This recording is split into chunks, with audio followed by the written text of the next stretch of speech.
Chapter 39 of the Discovery of New Worlds. Is in the Public Domain. The Discovery of New Worlds by M.B. Synge. Chapter 39. Columbus in Chains. When shall the world forget thy glory and our debt, indomitable soul? Watson. Columbus. While Columbus was pleading his cause in Spain and preparing for another expedition, Vasco da Gama was sailing for the first time round the dreaded Cape.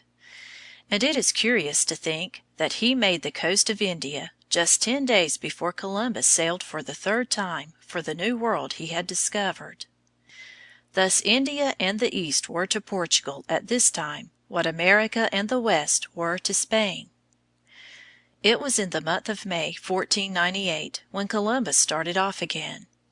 After passing the Cape Verde Islands, he steered to the southwest, hoping to make for new islands to the south of Cuba and Haiti. He soon found himself in a dead calm sea. The air was like a furnace. The tar melted from off the ships. The seams yawned. The salt meat went bad. The sailors lost strength and spirits, and Columbus himself lay in raging fever.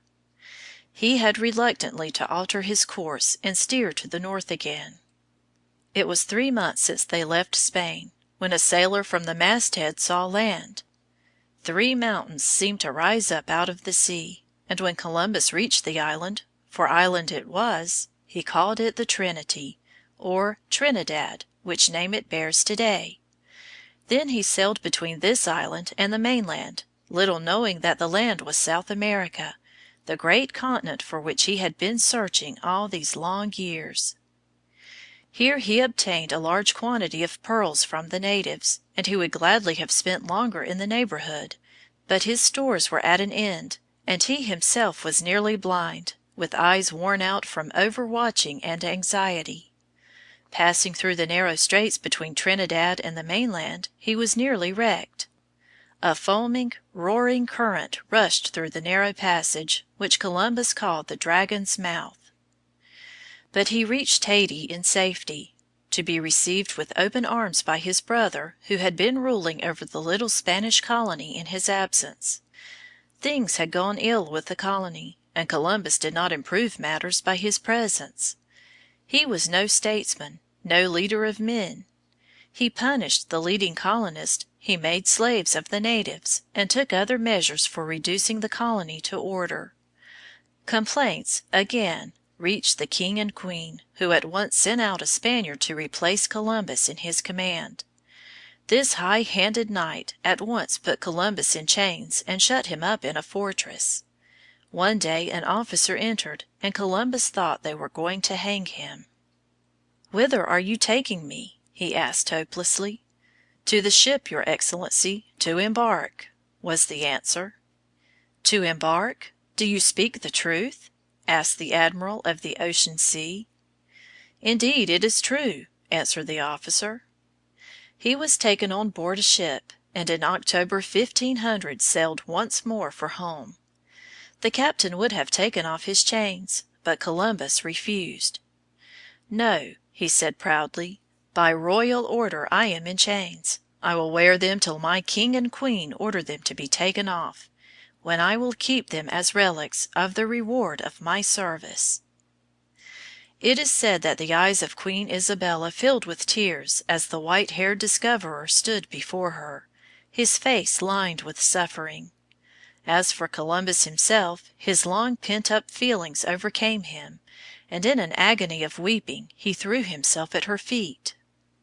Once more he was restored to favor. Once more he was given ships to sail again for the new country.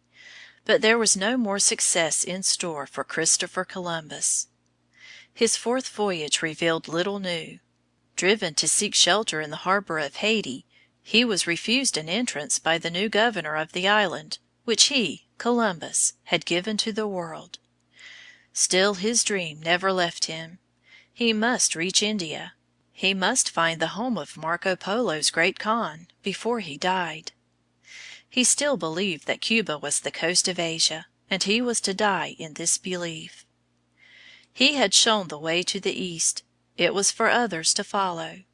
hardships, disaster, failure, these were now to be his lot.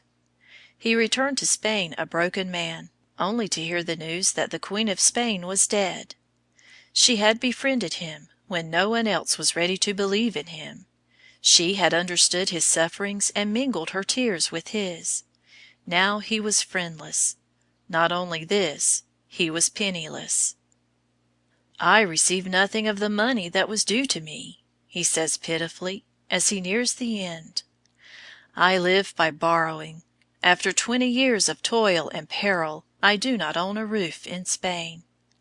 I, lying here, bedridden and alone, cast off, put by, scouted by court and king, the first discoverer starves."